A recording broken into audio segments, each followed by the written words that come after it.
The reality is Maine is pretty much no different than any other state in the country. We have some really solid services available to people with brain injuries, and then we have some holes in that service system that are hard to fill. I think that the appropriations that the government does have got to be consistent. I don't think that when funds are cut, I don't think that you should cut them from the most vulnerable people. I think you should leave them in there, and it should be a given that senior citizens and mentally and physically challenged people and also brain injured people have an opportunity to have a quality of life also. Brain injury programs in Maine are limited. There are a few known facilities, but they're few and far between. A lot of them have closed down because of funding.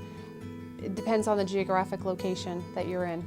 The state is lopsided because there's a lot of things in the lower part of the state for brain injury, and in the northern section where we live, there's very little.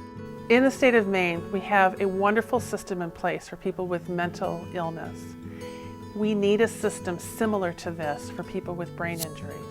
Because of lack of awareness, there isn't a lot of funding and that goes towards people with brain injury. Very often, a client has to have an Axis I diagnosis, a mental illness, to get funding. If your predominant diagnosis is brain injury and you don't have a mental health diagnosis, then the only way you are eligible for case management services is to be involved in a program. I'm hopeful within the next couple of years that we'll see some changes in the system so that folks with brain injuries can get similar kinds of care coordination services that individuals with, say, developmental disabilities are able to receive.